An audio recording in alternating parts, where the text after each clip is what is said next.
Assalamualaikum warahmatullahi wabarakatuh. Perkenalkan, nama saya Atika Zahra dengan nomor BP 20011051002. Baiklah, kali ini saya akan menjelaskan mengenai UAS Sistem Telekomunikasi. Yang pertama yaitu apa itu sampling dan aliasing, dan tunjukkan kodenya pada MATLAB. Yang pertama yaitu sampling.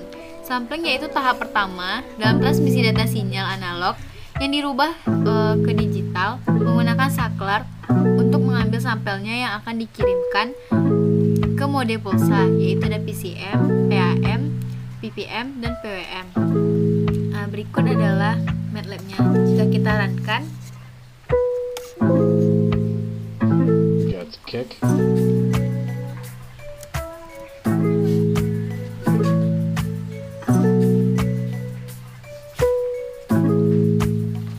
berikut adalah sinyal di MATLAB-nya. Pada sinyal informasi yang awalnya kita sampling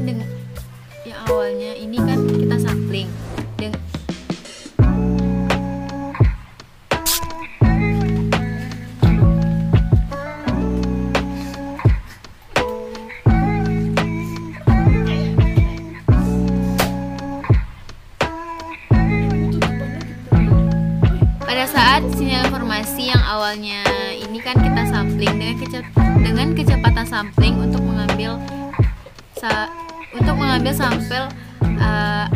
sampelnya.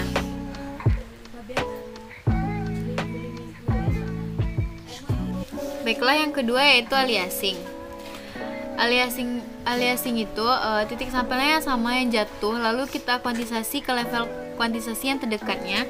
Setelah ia dikuantisasi, maka ia akan berada di level yang sama. Level yang sama tersebutlah yang menyebabkan aliasing terjadi. Berikut adalah coding aliasing.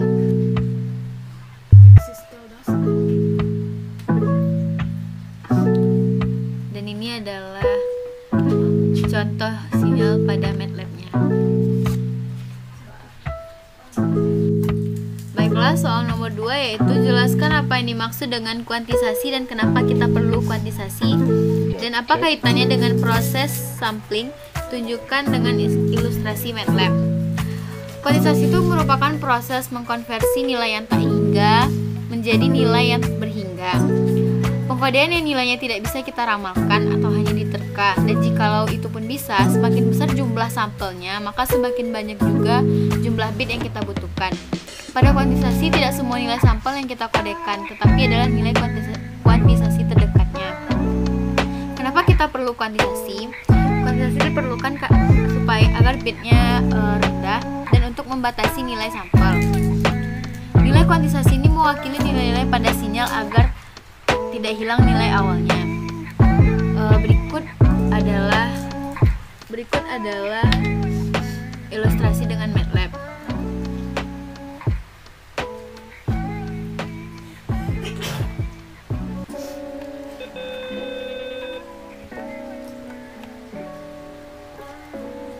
Pada figur ketiga ini kita bisa lihat yang pada warna biru ini adalah sinyal informasi asli, dan yang warna merah ini merupakan sinyal informasi penerima. Dan figur kedua yaitu ini adalah samplingnya, dan ini quantizingnya.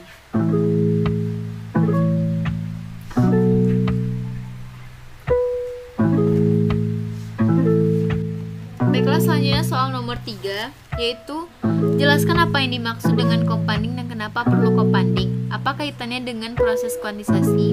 Tunjukkan dengan ilustrasi MATLAB. Compounding itu penambahan dynamic range dari sinyal atau meningkatkan dynamic range.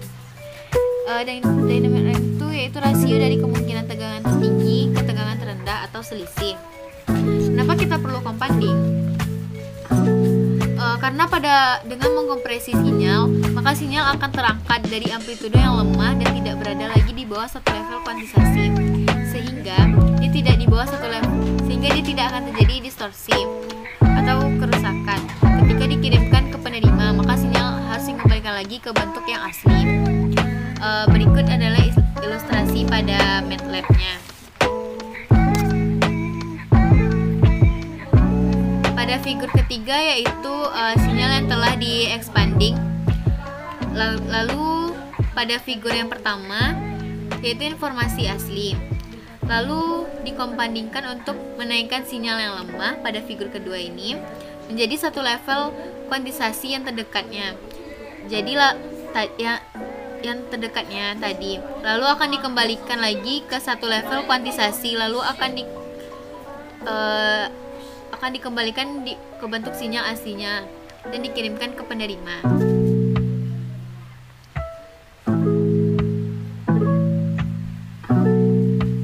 Lalu apa kaitannya dengan proses compounding? Yaitu karena sinyal informasi yang tadinya itu kan yang awalnya tadi kan lemah, maka pada compounding ini dia akan menambah dynamic range, yaitu rasio dari kemungkinan dari yang tertinggi ke terendah itu atau selisih. Soal nomor 4 yaitu baiklah selanjutnya soal nomor 4 yaitu jelaskan rumus yang digunakan untuk compounding dan expanding. Tunjukkan dengan ilustrasi MATLAB.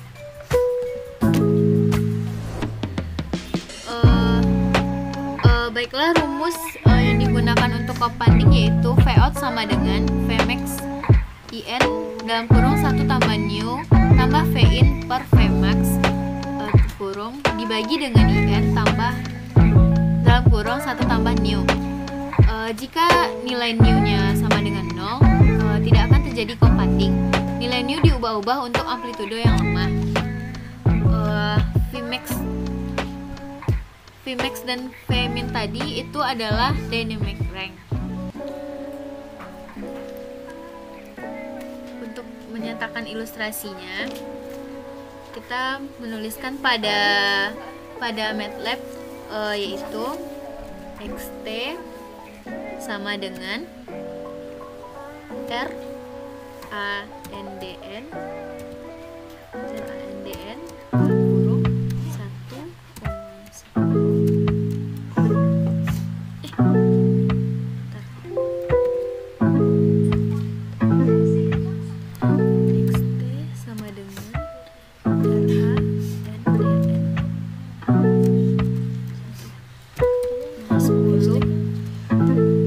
1 di enter, lalu sign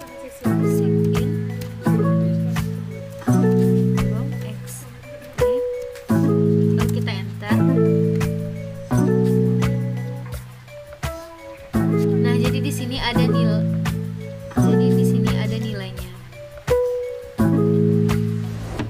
Baiklah, selanjutnya soal nomor 5 yaitu jelaskan pengertian multiplex, kenapa perlu multiplex, dan jelaskan macam-macam multiplex. Multiplex yaitu menggabungkan dua saluran dengan dua informasi yang berbeda. Kenapa kita diperlukan multiplex? Yaitu untuk menghemat jumlah saluran fisik ini berupa kabel pemancar dan juga kabel optik. Macam-macam multiplex yaitu ada, yang pertama ada FDM, Frequency Division Multiplexing, yang kedua ada WDM, Wavelength Division Multiplex, yang ketiga ada Time Division Multiplex, yang keempat ada Dense Wavelength Division Multiplex, yang kelima ada Multiplex Statistik. Baiklah, selanjutnya soal nomor 6. Jelaskan penataan frame TDM PCM 30 kanal dan 24 kanal. PCM 24 kanal.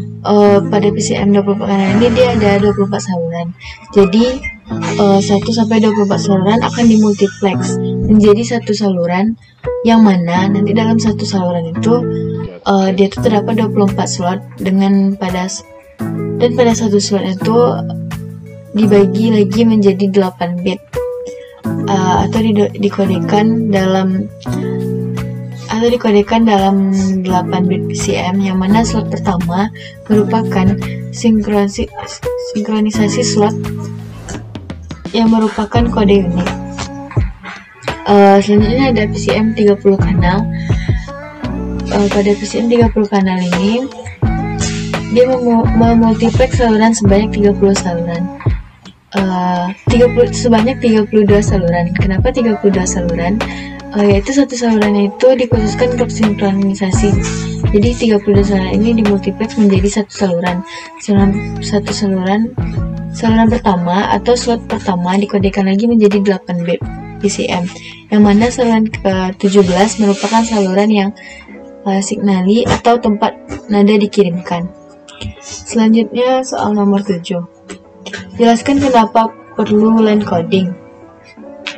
Karena di dalam line coding itu bit-bit dinyatakan dalam bentuk besaran listrik atau keluaran analog convert to digital. Belum memungkinkan penerima bisa mendeteksi bit-bit yang dikirimkannya dengan mudah. Oleh karena itu, line coding itu sangat diperlukan karena bentuk keluaran analog to digital itu yang dia berupa besaran listrik.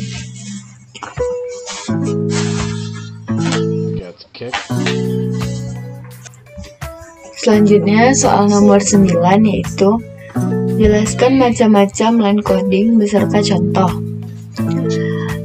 Macam-macam line coding yaitu yang pertama ada NRZ. Di sini NRZ ini jika yang sama dia digabungkan seperti bit 10 10 110, maka bit yang digabungkan adalah 11 dan 00. Kalau NRZM, ketika bitnya 0 bertemu dengan 1, sebelumnya tuh ada 1 dan 0, maka dinyatakan dengan polaritas yang sama. 1 digabungkan, contohnya 10 digabung, selain dari 10 maka akan dipisah. Kalau NRZS yaitu kebalikan dari NRZM. Ketika 0 dan 1 maka digabung, dan selain 0 dan 1 maka dipisah. Selanjutnya ada RZ, yaitu setiap satu bit dinyatakan setengah periodenya atau negatif dan setengahnya lagi positif. Jadi setengah periode yang positif ini hanya berlaku pada bit 1. Selain dari bit 1 maka periodenya negatif. Selanjutnya ada di fase. Untuk bit pertama yaitu setengah periode dinyatakan tegangan positif, dan setengah periodenya lagi dinyatakan dengan tegangan negatif.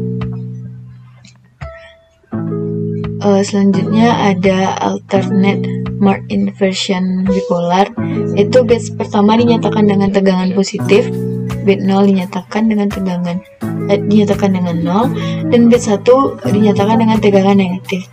Dan yang terakhir ada BNZS, yaitu 6 bit 0 secara berurutan menyatakan 6 bit 0 secara berurutan.